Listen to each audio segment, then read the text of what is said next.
Okay, well, I'm going to try to ask a few questions. I know you guys aren't here to listen to me ask questions. I know you've got burning questions yourself. I'm going to try to get a conversation facilitated, open up some ideas, and then I'm going to open it up to the audience to let you ask Jonathan some questions. Welcome to our lovely hamlet of Oxford. This is one of the things I really enjoy about our town is this whole literary component that we have, and it is just absolutely wonderful to be here. Joaquin. Get right to it. Where do I start? Number one, in our lifetime, we discovered we're the same age. In our lifetime, King's image has been really watered down. And I think when you ask people today what they know, certainly people younger than us, they know I Have a Dream, they may know a letter from a Birmingham jail. They have no idea what this man really was all about, who he was as a person, what he went through, and how radical he was. His story has been really, I'd say, candy-coated. And I wanted to write a book that restored some of his courage, his bravery, his radicalism, and I found myself interviewing people who knew Martin Luther King when I was working on my Muhammad Ali book. So I'm sitting down with Dick Gregory and Harry Belafonte and Andrew Young and Jesse Jackson, and I would ask them about the meeting between Ali and King. They met twice, actually.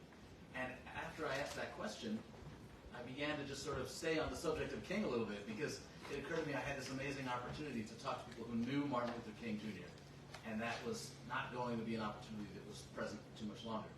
So I just, as I was finishing up the Ali book, I thought, I'm just going to keep interviewing people who knew King, even if there's no connection to Ali, and see how many I can find. And as I was doing that, it occurred to me that there hadn't been a King biography at that point in 35 years. Now it's more than 40 years since the last King biography. So that there really was a need to tell his story again and to reintroduce people, especially given what we're going through today. So much of what King prophesied has come to bear. He said that that the income inequality, the ongoing racism, particularly the more subtle forms of racism, were rotting the country at its core, and we continue to struggle with those issues that he was talking about. So it just felt like a really timely book idea. Well, that's very interesting. I got a couple of questions. I'm trying to figure out which one I want to ask. In terms of the end of his life and how would you evaluate his effectiveness in terms of maybe taking on segregation, and then at the end of his life as he pivots towards kind of poverty and taking on kind of class, economic inequality in the country? Try to maybe speculate.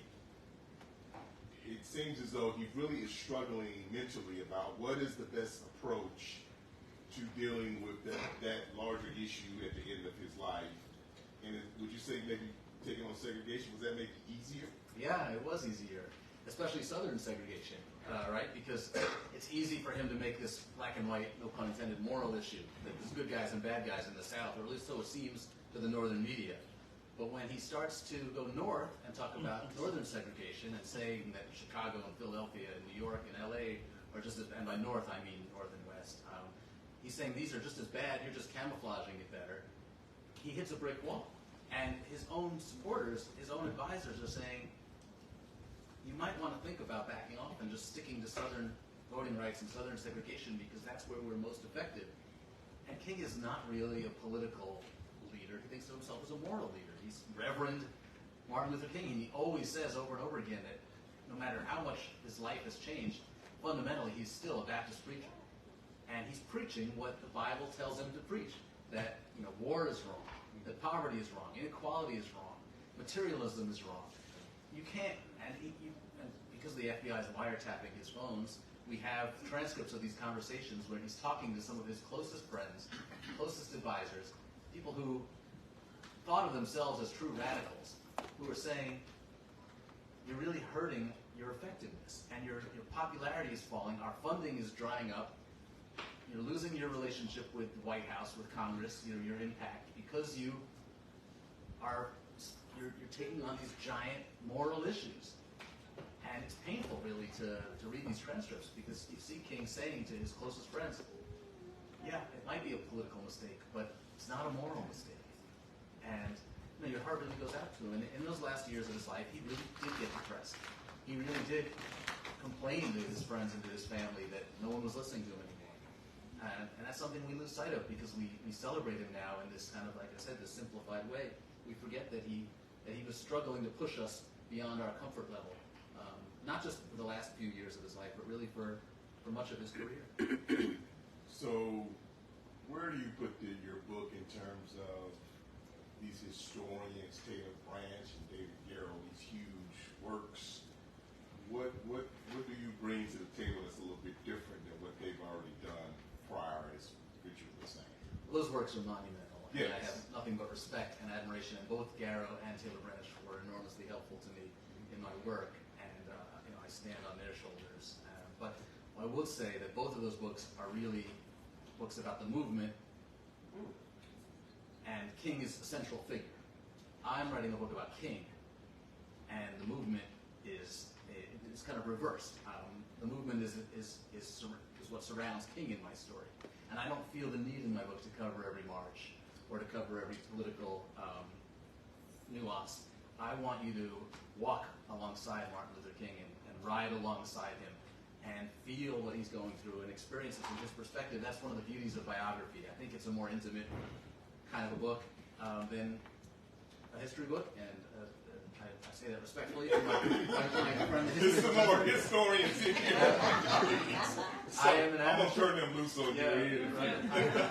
I come at this without a history degree, yes. And you can tell. Yes. And I view this, and in some ways that's why I've been drawn to biography. It's easier in a way, right? You follow the chronology of their life. Yes. You look at what's going on around their life, but you keep that focus. And I want my readers not to get distracted. I want them to feel like they are experiencing this along with King in a way, and I want them to cry at the end, to be frank. And that's, I don't think Garrow and Branch would say that was their goal. They wrote beautiful, powerful books, yes. but my intention was different, and I talked about it with both of them.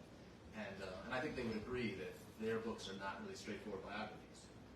Well, in terms of, say, additional sources that you were able to have access to that they did not have access to, were there really some specific ones that really helped you? And then the second part of my question, you referenced that you did over like 200 interviews, which is incredible. Was there one maybe particular or two interviews that maybe had a real impact on you for one reason or another? Yeah, let me say first of all, on the new archival material, thousands of pages of new FBI documents that are being released every year. There's still new batches being released, thanks to former President Trump, who declassified a lot of these things.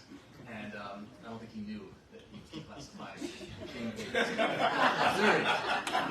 He wanted to declassify the JFK assassination investigations, and along with that, he declassified, I don't think he knew that.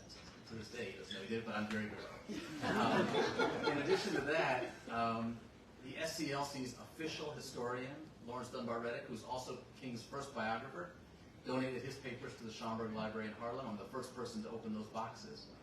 Coretta Scott King recorded interviews as she was working on her first memoir just months after King's assassination. I believe I'm the first person to listen to those tapes. And talking about Garrow and Branch, Garrow said to me, have you ever thought about checking LBJ's secretary's files? And turns out nobody had asked for those files to me. And I was the first person to get those documents declassified. And what they showed was that the FBI's campaign against King was vaster than we ever knew, and that Hoover's obsession was not just a Hoover's obsession, it was LBJ's obsession too, because they were intimately engaged in conversation about what King was doing, in particular about his sex life. So lots of new archival discoveries, and along with that, yeah, hundreds of interviews, because there were still scores of people alive who knew King. In fact, just 30 minutes ago, a woman called me because she heard about my book, and she was Coretta Scott King's private secretary, 1965 to 66, and I missed her. I didn't interview her for the book, so I just interviewed her. You know, I don't know what I'm going to do with it, but that always happens. Yeah. Her book is named it isn't done. But, you know, I came down south many times to do interviews. I was lucky I started them before COVID hit.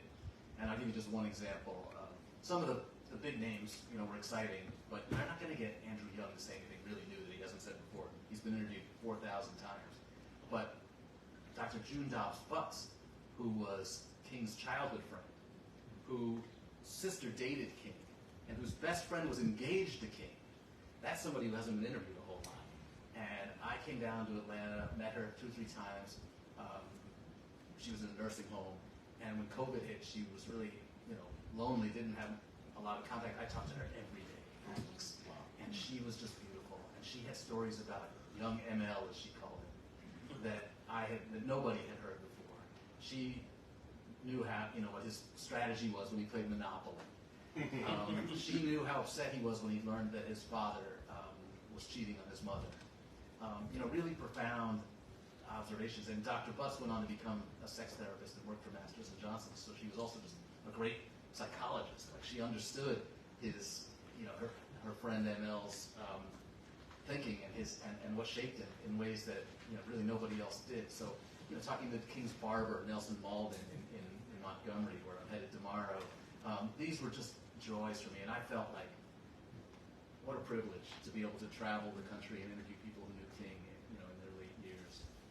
Well, you do a tremendous job of humanizing him. You know, it's been a couple of weeks I've been reading through it, and one of the things, you know, it's small in comparison to this huge figure's life, but his GPA at Morehouse. Not good. So I'm saying to myself, this guy's got to be 3.8, 3.9, and he's barely got, what, a 2.0. He and I have the same height and the same GPA. That's all we have in common, but I'll take it. It's like, this is amazing. You know, when I read that, is this true? He didn't even get good grades in public speaking. Yes. So that was really amazing. A couple more questions, then I'll open it up. So, the beginning of your book, Dick Gregory makes this kind of analogy between King and Jesus Christ. You put that in there for a reason. Why? I'm a Jew, first of all. So I'm playing with fire here. All right. And you're in the Baptist South. I'm sweating a little bit now. That's right. They're not going to let me do this to anybody else, of course, so I'm enjoying this. So this is our last interview. We're done. No, Dick Gregory said it for a reason, right? Yes. And I'm a reporter. He's saying that I'm writing it. Yes. And of course, I'm thinking about what he meant. And what he's saying, I think, is that part of the reason he said it is that we don't have videotape of Jesus. We are taking it on other people's word that this happened. And people are writing it hundreds of years after, thousands of years after it happened, right? Hundreds of years. It's being recorded. But we have videotape of Martin Luther King. That's what he was trying to say to me. We still have people out here who knew what he said and what he believed, and that it's important to record that while we can. And like Jesus Christ, Martin Luther King dared to speak to power, dared to challenge us to be our best, to live up to the words of God, and not just to, you know, pray on Sunday and walk away on Monday, but to walk that walk. And I think that's what Dick Gregory was after, I think. And I basically felt like I wanted to take up this challenge. Last question, kind of open-ended. Say from King to George Floyd, kind of where are we now as a society as it relates to what King was trying to accomplish, in speeches, emphasis, where are we now in terms of race in our maybe society today? Well, King's final sermons were pretty grim. Yes. And the sermon he was planning to give Sunday after he was assassinated was called America May Go to Hell. Yeah. And over again, he was telling us what was going to happen if we didn't take seriously the reckoning with slavery, with racism, with segregation, with white Christian nationalism. He was warning us, and clearly we weren't prepared to listen. And one of the things that happens after King's assassination is that the attempt to really control, divide, conquer the civil rights movement, to maintain the existing power structure, not just in the South, but obviously it's the federal government, I believe, that's really leading the attack on King and on the civil rights movement. That doesn't end when King's assassinated. And I think what we're seeing today, I live in Chicago, which is perhaps more segregated than it was in 1968. It was pretty segregated then too. It's not a Southern thing, it's all over the country. We're seeing the things that King warned us about all coming true. Income inequality, which was really something he was trying to focus on the last year of his life. He wanted to shift the civil rights campaign to a human rights campaign. He wanted to talk about poverty, about income inequality, he wanted to talk about guaranteed jobs. Things that he talked about are still issues that we need to address today. And he was talking about police brutality too. He was not, you don't hear him talk about mass incarceration, but that's clearly, what happens after the civil rights movement, when we might have looked at King's assassination, King's death as a moment to really dedicate ourselves to the causes that he was speaking about. Instead, we really turned toward the war on drugs and mass incarceration, and another way of controlling the community that King was trying to elevate. So I'd love to ask you that question. What would he be saying today? I think he'd be saying the same thing. Yeah. Hey, thank you. Let's give him a round of applause.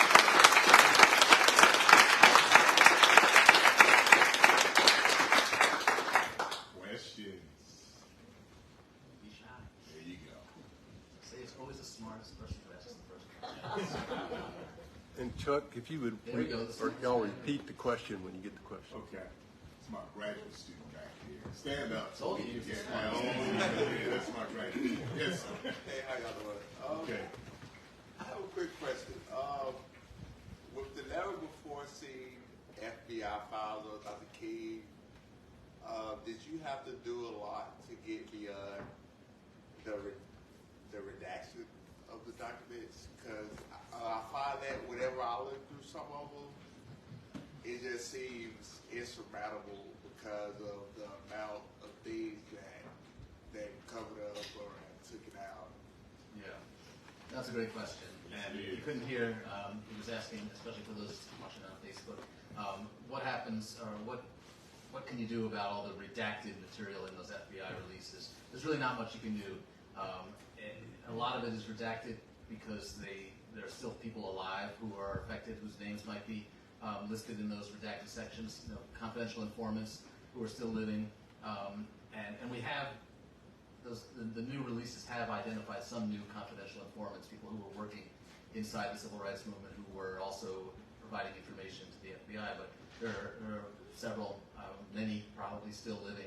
So I don't think there's much you can do. It's a really elaborate process to try to make a claim that some of that material should be released. With the LBJ library, I mentioned that I was able to get to the papers of LBJ's secretary. It's not as hard to deal with them as it is with the FBI and with the FOIA office.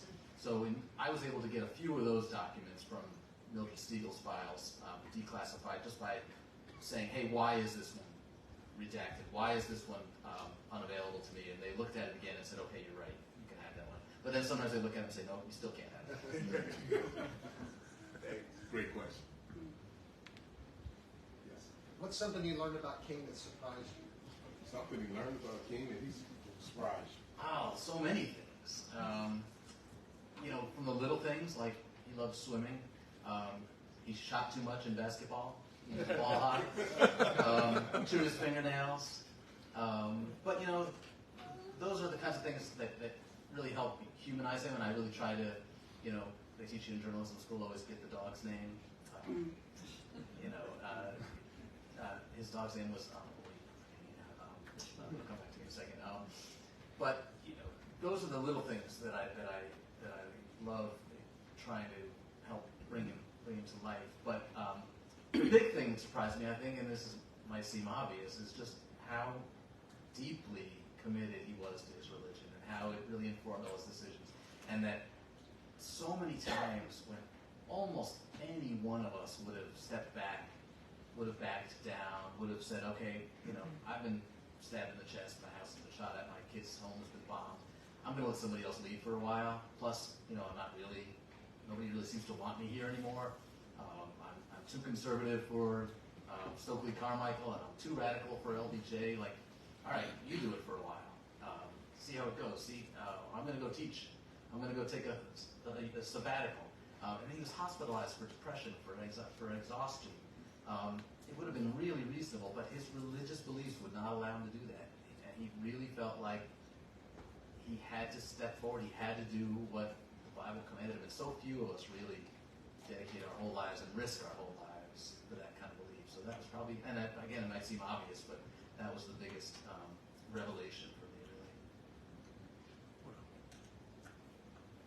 So if you could... Topsy. That was Topsy. What was it about? Topsy. From Uncle Tom's Cabin. That was not my question. My question is, if you could sit down with Martin Luther King and ask him a couple of questions of your own, what would those questions be? I know this would be a very, very long conversation, lots of back and forth, but where would you begin? Wow, that's a great question. Ooh, that is good.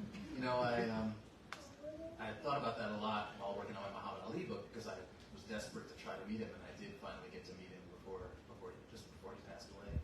And when I finally met him, he couldn't speak anymore, so it was kind of a theoretical thing.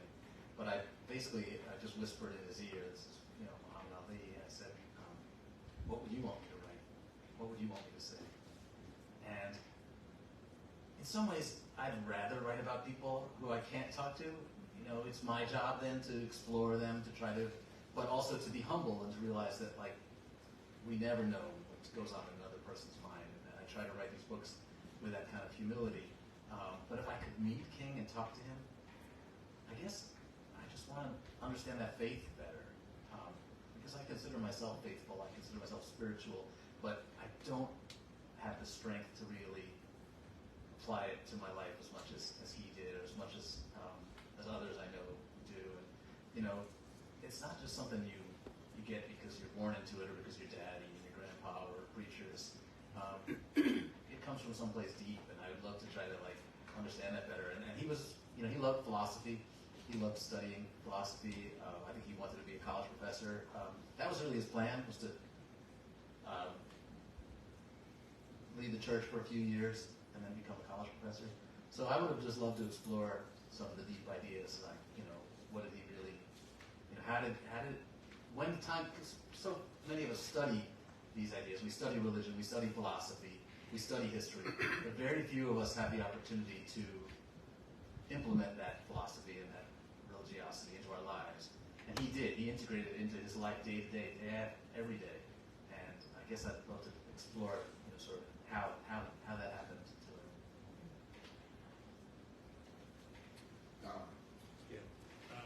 Just a little curious, how has this book affected you? And another question, make a comment, maybe say a little bit more about Coretta in your research, and maybe thirdly, if you sort of looked at the leaders and the people who sort of shaped America, where is it that you would put King amongst those individuals? I don't know if it's Trump and then King and then Chuck Ross. I'm going to sound so simple I say about Trump. But anyone I think King is the greatest American ever born, period. We can debate that all day long, but he did what he did without political power, without money, without military, or even, he did it coming from nothing. He's one generation removed from sharecropping, and he's changing the world, in very short time and really profoundly, and he's still shaping our world. So how did this change me? In so many ways. As I mentioned, it made me think more spiritually, made me think more about my responsibility as a citizen of Earth, and also now as a one of the voices, who's trying to share King's story. I feel like I have an enormous responsibility in that way now, and having interviewed all these people who knew King, and having recorded their stories, to share that with as many people as I can. And to talk about Coretta, because I think this ties in nicely. I feel like I have a huge responsibility, and I'm hoping I will help the next biographer of Coretta Scott King to write her book, because Coretta is a really misunderstood figure. Even though she lived for decades after her husband and had the chance to tell her story and shaped his legacy, she still somehow managed to remain in his shadow in a way that doesn't feel right to me. We really need to remember that she was much more than the power, the woman behind the power. She was the power. She was more of an activist than King when they met, and I think that's a big part of why King was attracted to her. She had this great resume as an activist. She'd been to Antioch College. She'd helped work on protests at the school.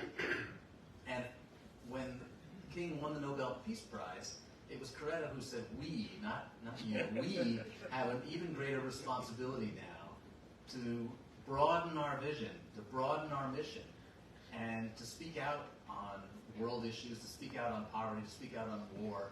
I think that in ways that we can't even begin to imagine, because their relationship was private, I think in ways we can't even imagine, she was a huge force in shaping his activism. Well, welcome to Mississippi. I'm not sure if you know that 30 minutes or so from here there is this Magnolia Grove, which is a monastery, which is in the tradition of Thich Nhat Hanh. And I noticed you mentioned Thich Nhat Hanh briefly in the book. Could you speak a little bit about the relationship between Reverend Martin Luther King and Thich Nhat Hanh? Yeah, I had a hard time discovering just how close that relationship was or how often they met. They certainly corresponded, and Thich Nhat Hanh was very was much inspired by King, and I think also helped to push King a little bit to really use his voice and his power to call more attention to the war in Vietnam. I just mentioned at the monastery there's pictures there of the two together, and there's a little park. I think it's called the Peace Park. That's dedicated to that relationship. So if you had time, it's interesting. You might want to go. Oh, that's great. It's in the Batesville area. All right, I'll look it up. Maybe I can get out there tomorrow. Thank you. You're welcome.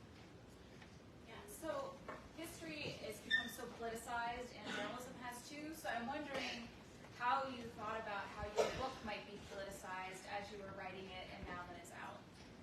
I thought about that a lot, and King is obviously a hugely celebrated and controversial subject. And as I mentioned earlier, why I wanted to write the book is that he's being politicized in all kinds of ways that make no sense. Everybody can find a King quote to support every political view. If you're in favor of, more gun rights, you can find a King quote for the great nonviolent leader. Nevertheless, people use this concept of our character quote to say that he would be opposed to affirmative action. So I knew that anything I wrote would be controversial, that people would find things to complain about. But I really hoped that in the spirit of the book and that in the spirit of the man, that people might be open-minded. And so far, I have to say that the response has been wonderful. I was also worried that people would make a lot about the revelations about his personal life.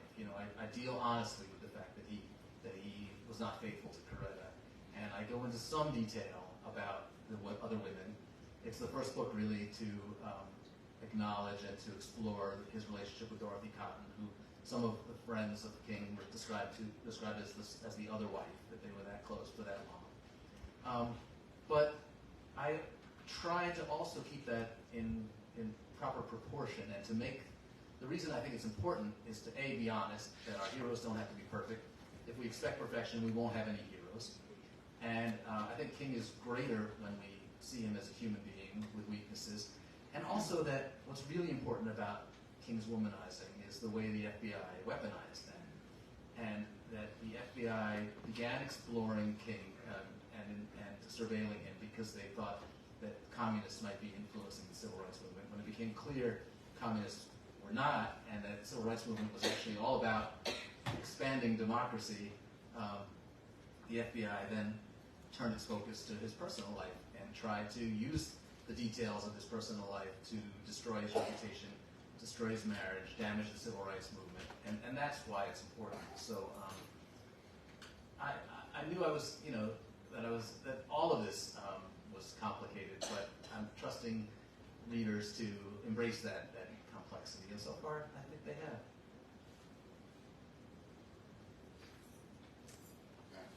Well, first I wanted to say I've learned more about Dr. King from your book than 2 decades of schooling.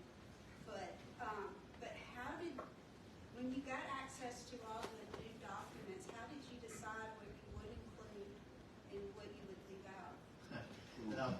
The question was how, especially with all of these new documents, thousands of pages of FBI materials and other archives, how did I decide what to leave out?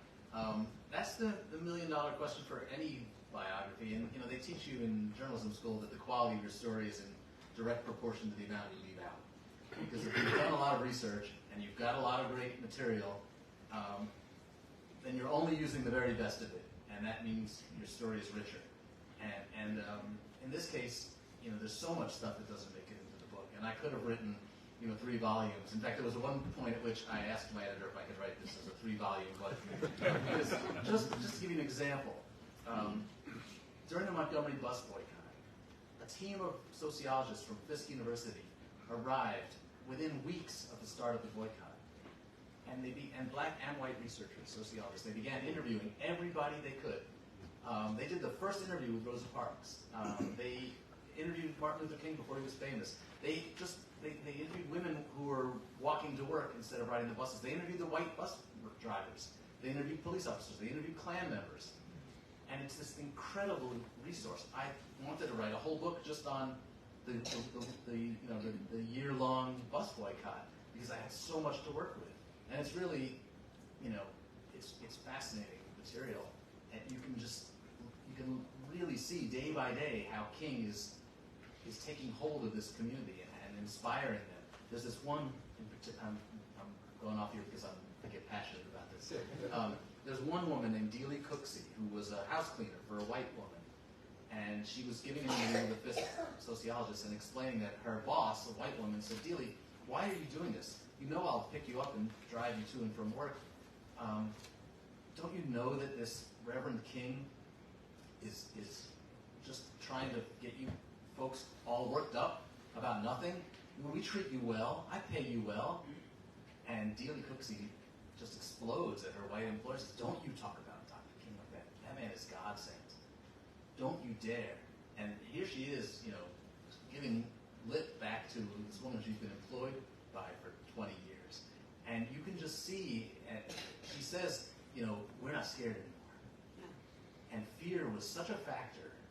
Fear is still such a factor in controlling communities that we want to control. We, the government, the power structure wants to control. And here you can see, literally in the notes from these sociologists, the fear being wiped away. And it's just so powerful. But I had to reduce it to, a chapter and a half. There's, example after example, because I want people to read the book. And I want it to be, under 1,000. It's only like 500 something pages. I want people to not be scared of picking it up, so I have to leave out a lot. That's just the cost of doing business. Great question. Yeah, thank you.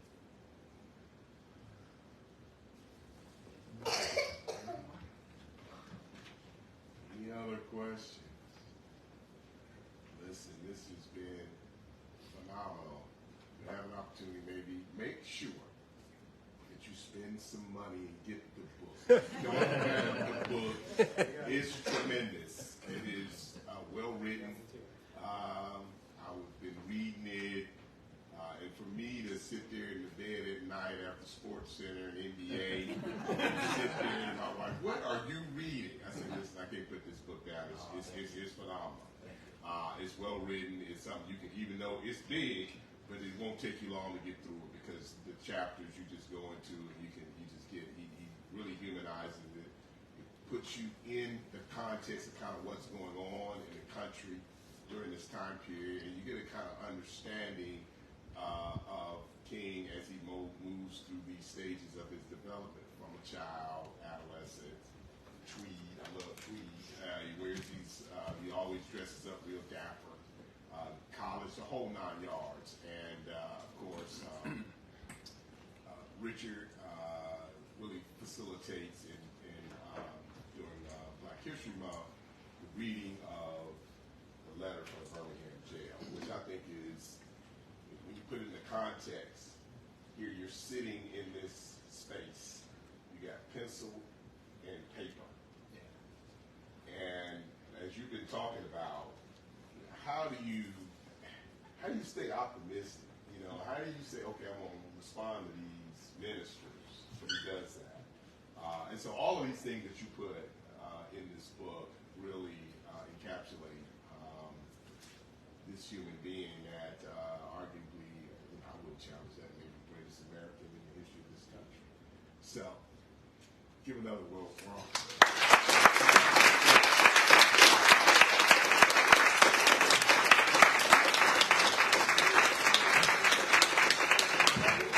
Excellent. And if you don't mind signing some books, we can do that.